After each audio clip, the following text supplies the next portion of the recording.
Hello and welcome to SPMIS Academy. Today we'll analyze important newspaper articles of 23rd August 2025. Please note you can download the PDF version of today's newspaper analysis by clicking the link given in the comment section. This is the list of the topics that we'll be covering from today's newspaper. The first topic is about India's prisoner's dilemma in Trump's game of chicken on Russian oil purchase. अब ये जो topic है या ये जो article है, इसमें कोई ऐसा बहुत नया फैक्ट देखने को नहीं मिलेगा, बट इस आर्टिकल की मदद से इंटरनेशनल रिलेशंस के कुछ थ्योरीज हम सीखेंगे, कुछ टर्म्स सीखेंगे, जैसे prisoners dilemma, game of chicken, ये सब कुछ समझेंगे। तो कहीं आंसर राइटिंग में हम लोग इसका इस्तेमाल कर सकते हैं। तो this topic is going to be important from our syllabus GS paper 2 international relations point of view. आराम से डिटेल में समझते हैं and then will come to the current context. देखिए, गेम थ्योरी एक कॉन्सेप्ट है जिसको mathematician John von Neumann and economist Oskar Morgenstern ने डेवलप किया in 1940s. They published a book theory of games and economic behavior in 1944 which laid foundation of game theory. Game theory एक mathematical framework है which tries to explain कि how rational actors मतलब sensible लोग कैसे behave करेंगे when they have to make strategic choices. And this game theory is applied mainly in two areas. It can be applied in other fields as well, but mainly in two areas. One in business. Business में दो business rivals कैसे behave करेंगे when they have to take a strategic choice कि सामने वाले के product को counter करने के लिए किस तरीके का प्रोडक्ट वो लॉन्च करें, कोऑपरेट करें, compete करें. उससे भी ज़्यादा this game theory as a mathematical framework is applied in international relations कि दो देश जब एक दूसरे के साथ डील करते हैं तो कैसे डील करें, ट्रस्ट करें या डाउट करें, अपने इंटरेस्ट को ज़्यादा इंपॉर्टेंस दें या कलेक्टिव इंटरेस्ट को इंपॉर्टेंस दें. तो मैं फिर से बता दूं, गेम थ्योरी एक मैथमेटिकल फ्रेमवर्क है विच ट्राइज टू एक्सप्लेन कि how rational actors think when they have to make strategic choices. And game theory is mainly relevant in business and international relations. It is use to understand कि how a country और a business corporate is going to behave in a given situation. अब game theory के अंदर अलग अलग models दिए गए हैं इन ऑर्डर टू अंडरस्टैंड कि how rational actors will behave when they have to take strategic choices. बहुत सारे मॉडल्स हैं. कुछ मॉडल्स हैं जैसे कि जीरो सम गेम्स. तो there are some games where the gain of one is exactly equal to loss of another. For example, जो territorial conflict होते हैं दो देशों के बीच में, that can be seen as zero sum game. एक का जितना राइज होगा, एक का जितना गेन होगा, दूसरे का उतना ही एग्जैक्टली लॉस होगा. For example, Russia Ukraine war. Russia ने जो जो टेरिटरी गेन की, एग्जैक्टली उतनी ही टेरिटरी यूक्रेन की लॉस हुई है. तो जितना रसिया के लिए पॉजिटिव है, यूक्रेन के लिए उतना ही नेगेटिव है. तो ओवरऑल सम इज जीरो. एक का गेन है, दूसरे का लॉस है. This is one model in game theory. Another one is non-zero sum games.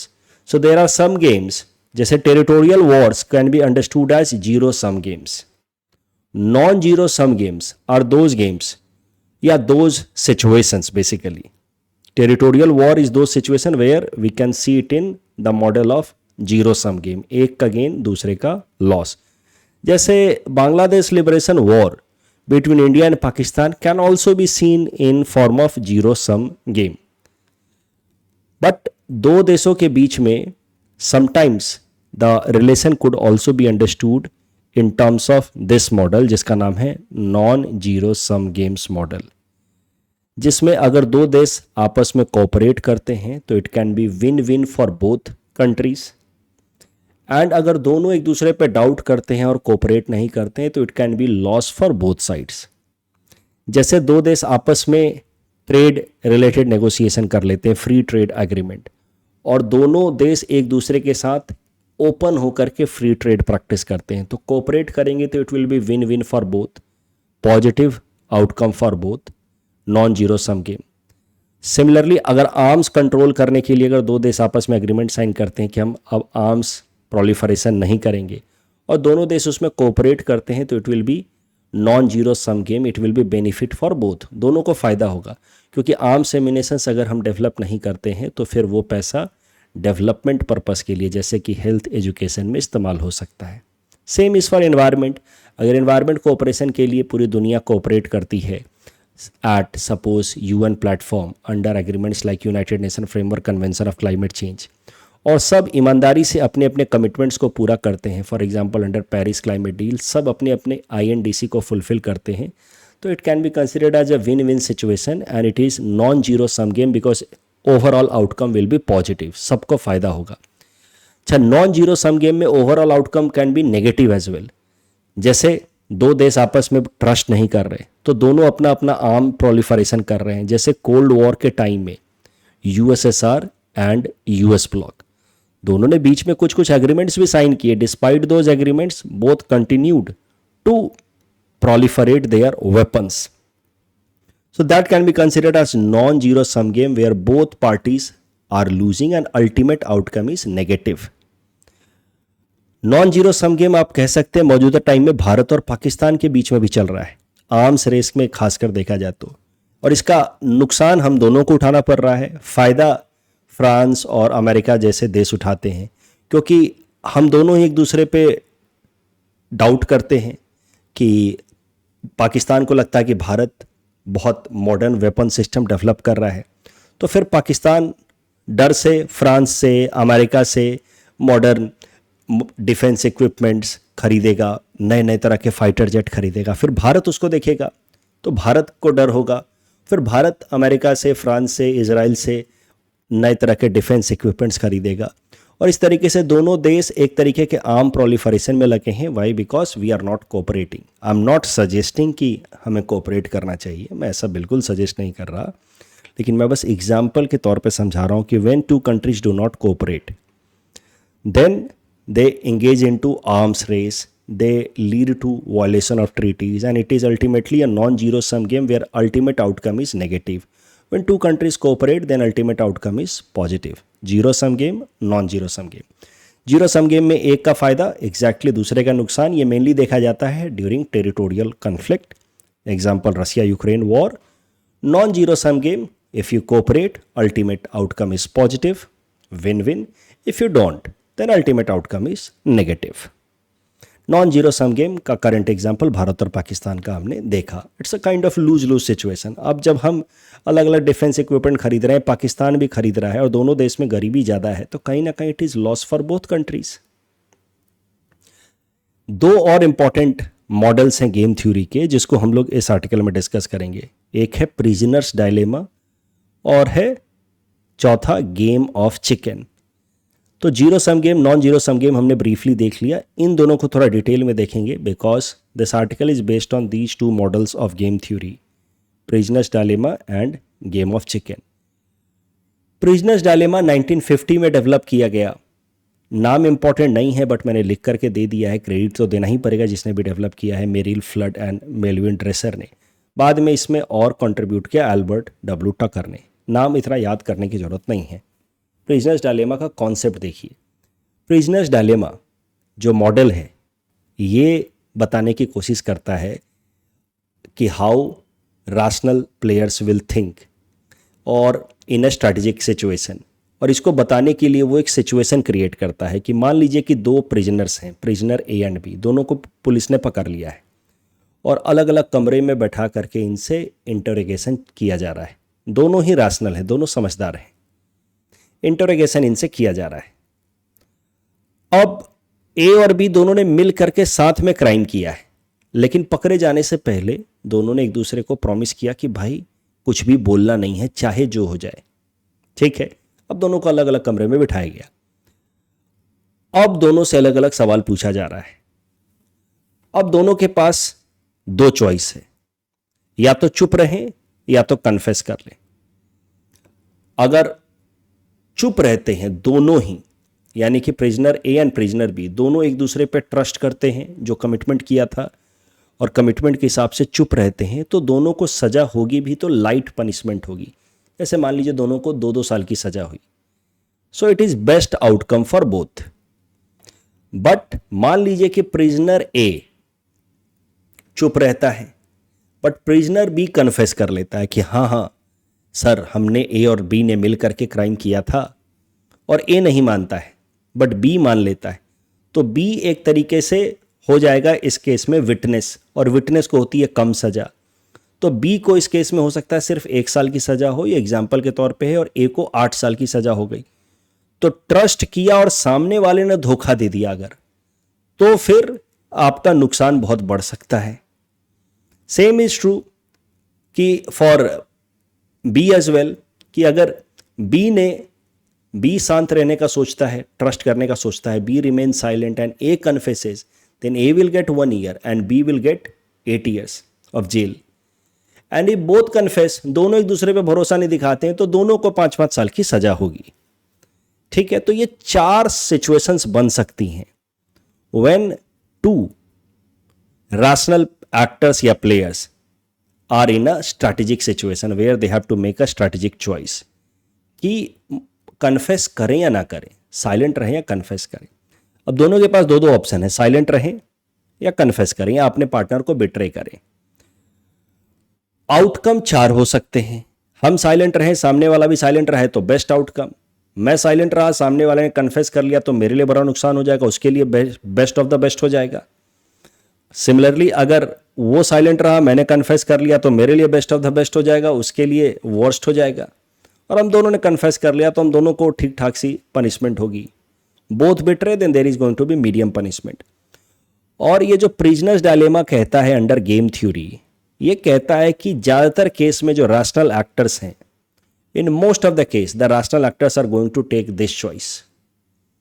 हम लोग एक दूसरे पे जल्दी ट्रस्ट नहीं करते, 2 देश एक दूसरे पे ट्रस्ट नहीं करते, 2 इंसान एक दूसरे पे ट्रस्ट नहीं करते। And in most of the cases rational actors they pursue self interest and both will get guided by self interest. They will not trust each other, they will follow their self interest, and the outcome would be that there will be moderate negative impact for both. जबकि संभावना थी कि दोनों अपने लिए best of the best निकाल सकते थे। तो यही कारण है कि दुनिया भर में अलग अलग देश आर्म्स रेस कर रहे हैं, सब अपना न्यूक्लियर वेपन बनाने के लिए लगे हुए हैं, अलग अलग तरह के इक्विपमेंट्स बनाने में लगे हैं। यही कारण है कि एनवायरमेंटल एग्रीमेंट्स के बावजूद भी अलग अलग देश एनवायरमेंटल नॉर्म्स को तोड़ रहे हैं, क्योंकि हमें डर है कि अगर हम पूरी तरह से एनवायरमेंटल नॉर्म्स को मानते हैं और बाकी देश नहीं मानते हैं, तो उस केस में हमारा इकोनॉमिक डेवलपमेंट कम होगा, बाकी देशों का ज़्यादा होगा, और हम लोग वर्स्ट ऑफ सिचुएशन में हो जाएंगे। इस चक्कर में कोई नहीं मान रहा। And that is the reason why even if you are writing an answer in environment, और आपको ये आर्गूमेंट लिखना है कि क्या दुनिया भर के देश अपने INDC टारगेट्स को फॉलो कर रहे हैं, क्या by 2100 we will be able to fulfill the target of Paris Agreement by keeping the rise of temperature below 1.5 degree Celsius with respect to pre-industrial era, तो वहाँ पे नेगेटिव साइड में कि चांसेस लो हैं, वहाँ पे आप ये आर्गूमेंट रख सकते हैं कि even in the field of environmental conservation specially with respect to green house gas emission, the world countries are facing prisoners dilemma, they are not able to trust each other. Prisoners dilemma वाला जो model है वो conclusion में कहता है कि दुनिया भर के देशों को आपस में ट्रांसपेरेंसी मेंटेन करनी चाहिए, कॉन्फिडेंस बिल्डिंग मेजर्स रखने चाहिए। कॉन्फिडेंस रखेंगे तभी जा करके they will go for best of the best solution, this one. नहीं रखेंगे तो they will go for this. और एक कॉन्फिडेंस रखे दूसरा ना रखे, तब तो फिर एक को काफ़ी फायदा हो जाएगा, दूसरे को काफ़ी नुकसान हो जाएगा। चलिए, ये तो हो गया prisoners dilemma. Prisoners dilemma conclusion भी देता है कि क्या किया जाना चाहिए। ठीक है, अब एक दूसरा मॉडल भी है गेम थ्योरी के अंदर जिसको कहा जाता है chickens game, given by Thomas C Schelling 1950s में। ये चिकन गेम थ्योरी जो है, it has been developed on the basis of a computer game, या आप कह सकते हैं जो आपने टीवी में भी देखा होगा, रेसिंग वाले game, reckless driving game. It's a situation जहाँ पे 2 ड्राइवर्स एक दूसरे के तरफ गाड़ी चला रहे हैं at a very high speed. अब सवाल यह है कि who will swerve first. Swerve मतलब कौन पहले घबरा करके अपना रास्ता मोड़ लेगा। इसी के लिए कहा गया है। इसके लिए दूसरा शब्द होता है कि who will chicken out first, कौन घबराएगा पहले। तो टू प्लेयर्स या two drivers, they are coming towards each other at a very high speed. इनमें से जो पहले ईल्ड करेगा, whosoever will swerve first, will give importance to safety but will have to compromise on prestige. लेकिन अगर कोई भी स्वर्व नहीं करता है, no one yields, then and both go for prestige and bravery, then ultimate outcome would be disaster for both. तो prisoners dilemma वाले model में सजेशन दिया गया है इस मॉडल में कि क्या करना चाहिए देशों को, आपस में कॉन्फिडेंस बिल्डिंग मेजर्स मेंटेन करना चाहिए। चिकन गेम में कोई सॉल्यूशन नहीं दिया गया है लाइक प्रिजनर्स डायलेमा। यहाँ पे सिंपली कहा गया है कि ये सिचुएशन रहता है generally when two countries are dealing with each other in international relation, कि हम पहले शो ऑफ करें या चिकन आउट करें या ना करें, हम अंत तक चीजों को स्ट्रेच करें। डिजास्टर कोई नहीं चाहता, सब चाहते हैं कि सामने वाला रुक जाए और मैं ना रुकूं, मेरी प्रेस्टीज बनी रहे और सामने वाले की प्रेस्टीज कम हो जाए, वो घबरा गया। लेकिन अगर सोचिए दोनों स्ट्रेट आ गए तो दोनों मरेंगे, -100 is going to be both for both. ठीक है,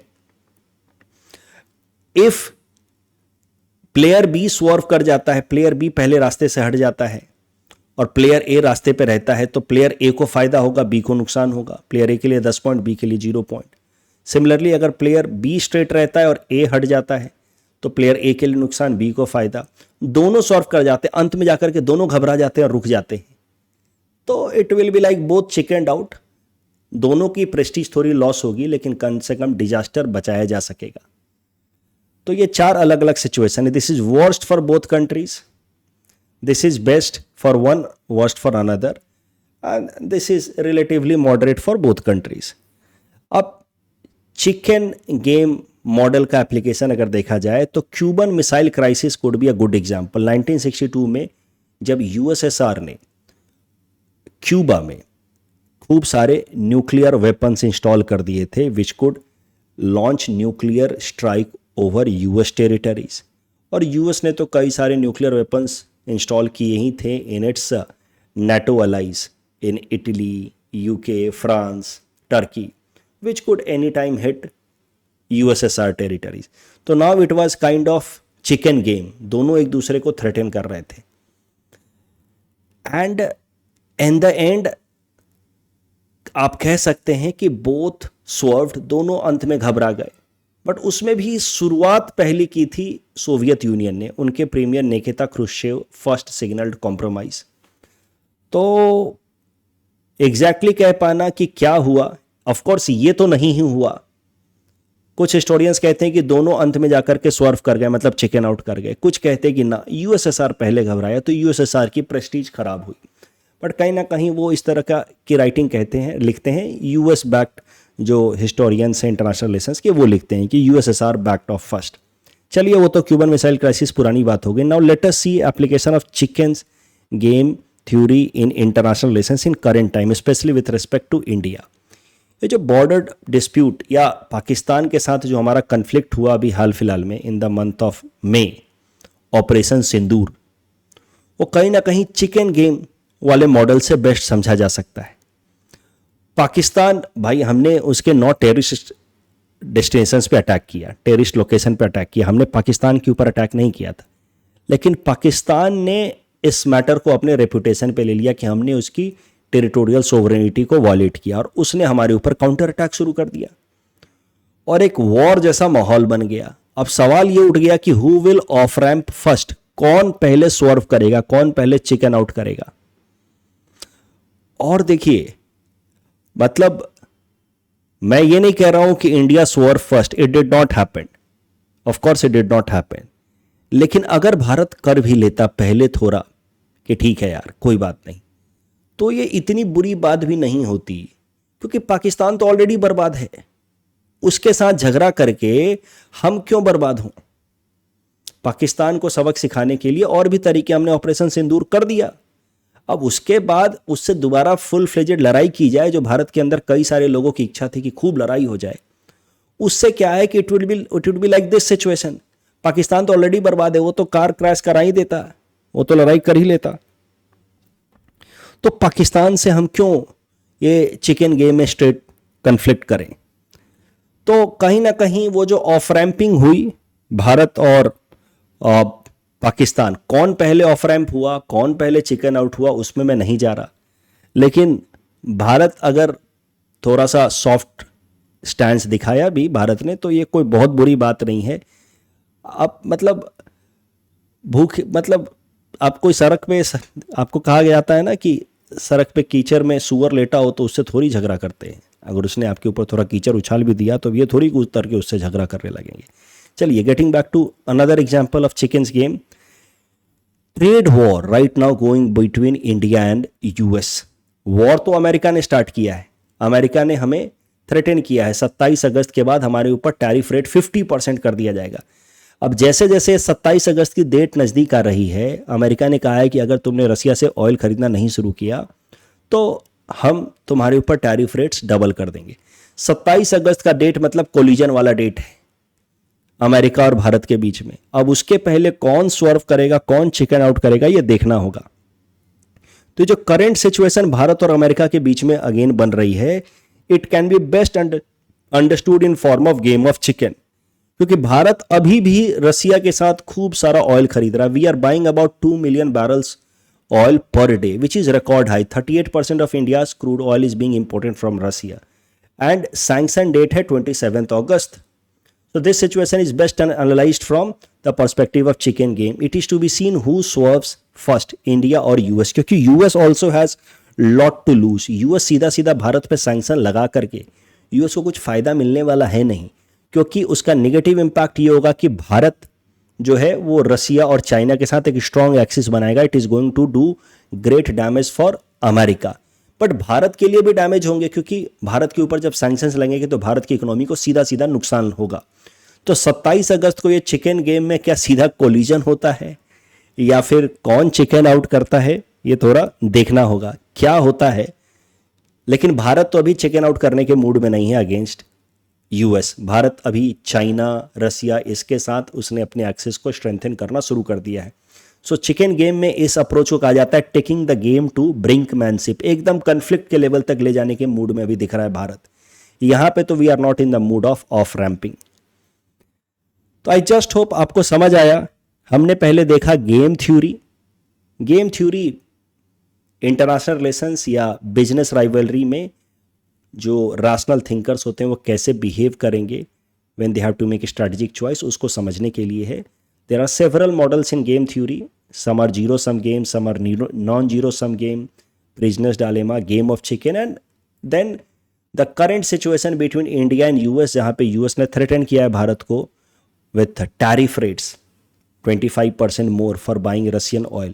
This could be best understood in format of chicken's game. इस टॉपिक डिस्कशन के बेसिस पे ये प्रीलिम्स प्रैक्टिस क्वेश्चन है। Please attempt this question and you can submit the answer in the comment section. Next topic is about Indian knowledge system in draft curriculum, important from our syllabus GS paper 2 governance point of view. News ये है कि UGC university grant commission ने एक नया curriculum framework for under graduate courses draft form में release किया है। Draft मतलब अभी फाइनल नहीं हुआ है, it has been released for feedback from different stake holders, mainly academicians, professors, उनके तरफ से फीडबैक के लिए ड्राफ्ट करिकुलम रिलीज़ किया है for under graduate courses. UGC की बात की जाए, it's a statutory body under UGC act of 1956 and operates under ministry of education.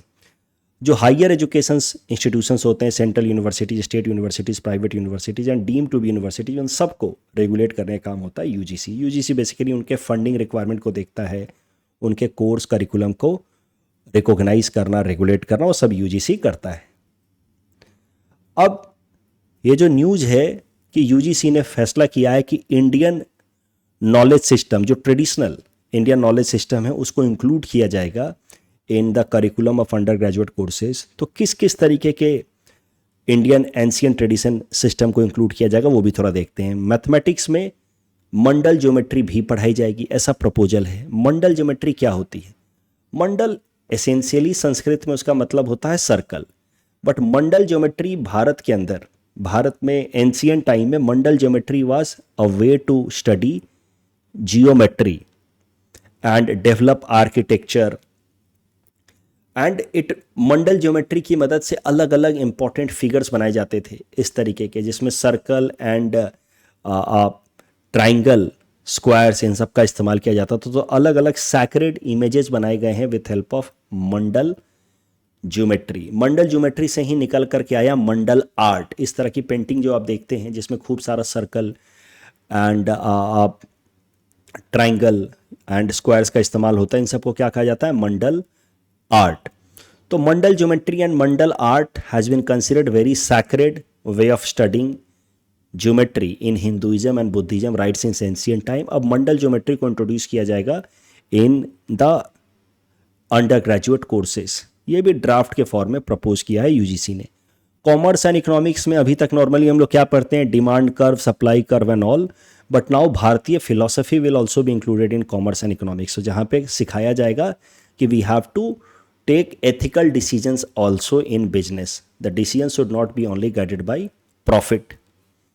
Chemistry में chemistry of alcoholic beverages and traditional drinks in ancient India like kanji, mahua, toddy, इन सब के बारे में भी सिखाया जाएगा।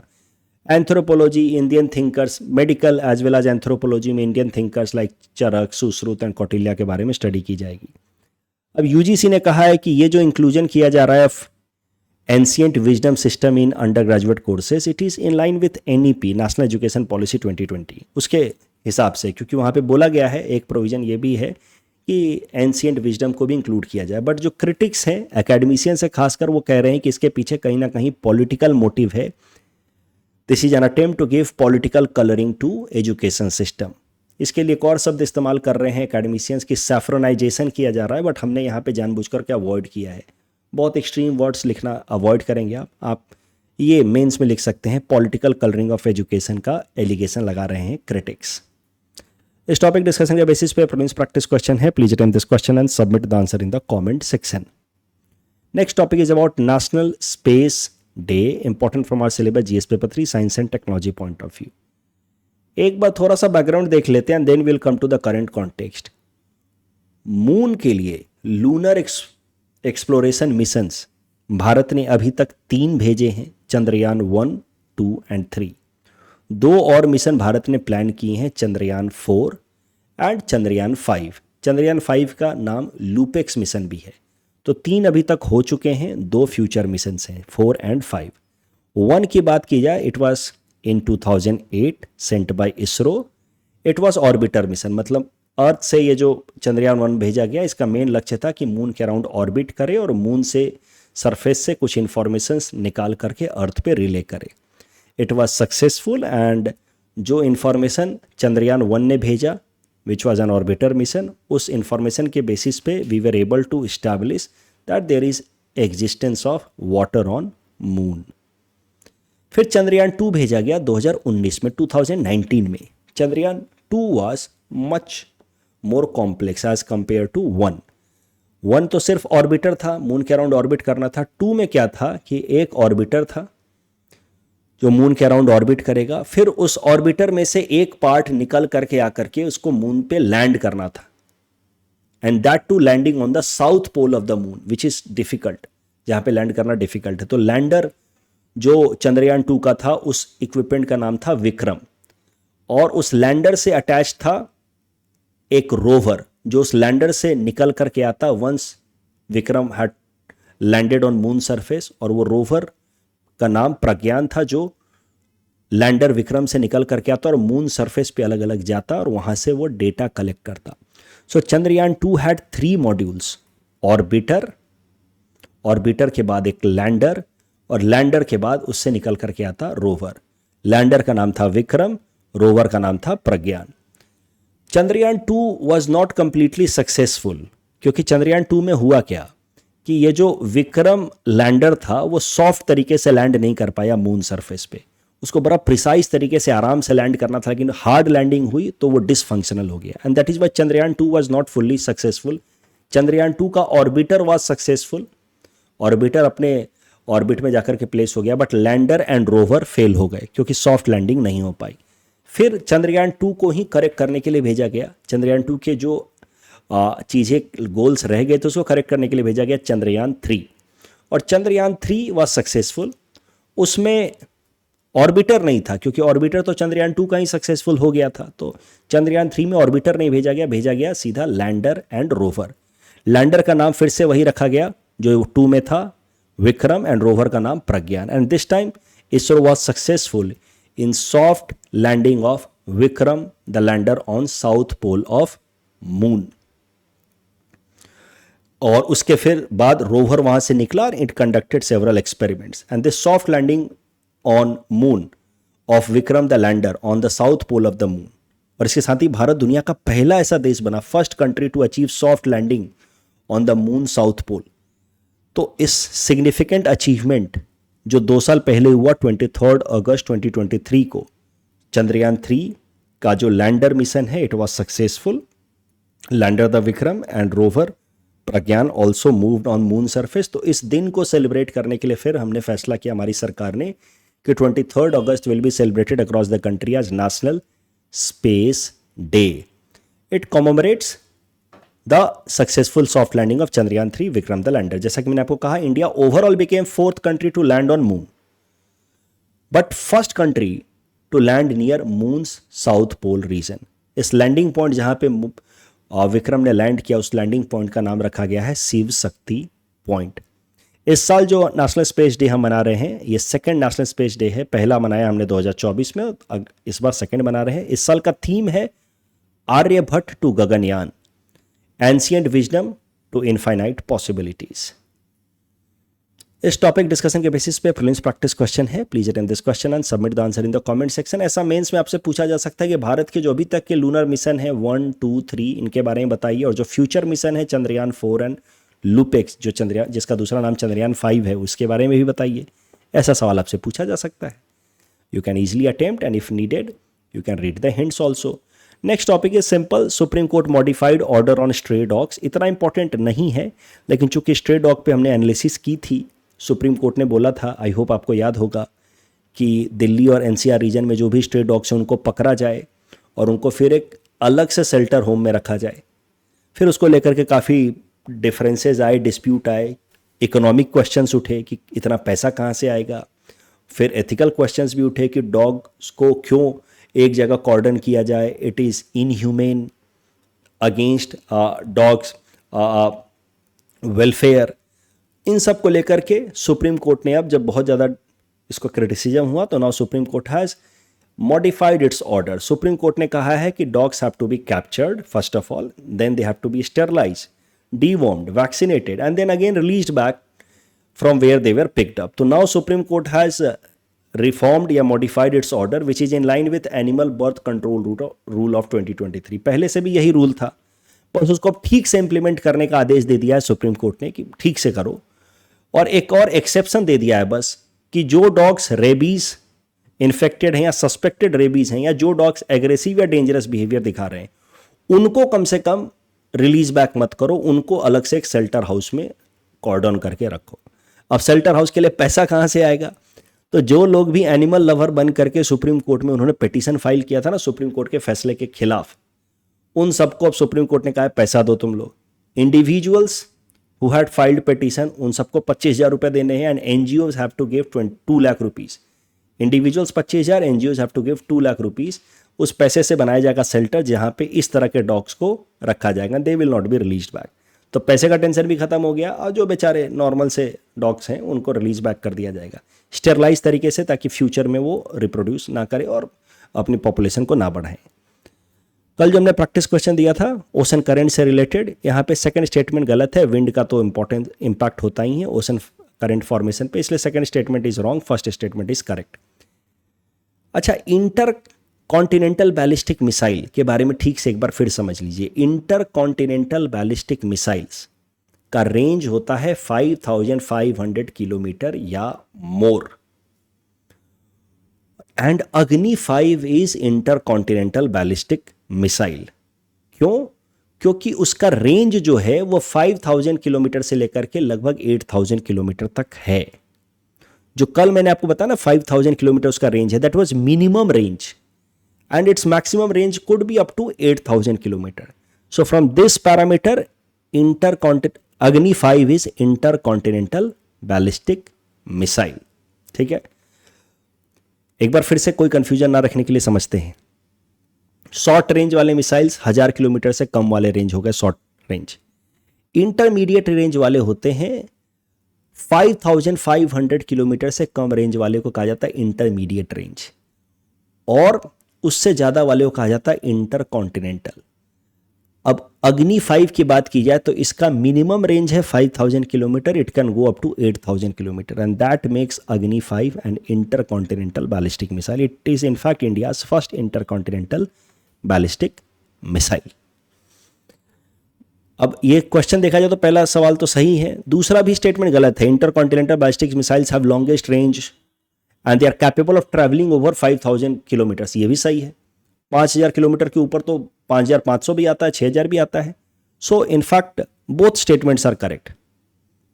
आई am so sorry, first statement अगर ध्यान से देखिए, ballistic missiles are guided throughout their entire flight trajectory to accurately hit the target. ये गलत है. They are not guided throughout their entire flight trajectory. ये क्रूज मिसाइल में होता है, बैलिस्टिक मिसाइल्स में नहीं होता. एक बार उनको लॉन्च कर दिया गया तो ग्रेविटी के इन्फ्लुएंस पे चलते हैं. तो first statement is wrong but second is right, क्योंकि मोर देन 5000 किलोमीटर तो कुछ भी होता है, 6000 7000 सब होता है, राइट. नोस्ट्रो अकाउंट से रिलेटेड दोनों स्टेटमेंट्स, वोस्ट्रो अकाउंट और नोस्ट्रो अकाउंट से रिलेटेड सही था. यहाँ पे पहला स्टेटमेंट गलत है, दूसरा पहला स्टेटमेंट सही है, कोरापुट में तो है गियास, बट दूसरा गलत है. That's all from our side for today. Thanks for watching.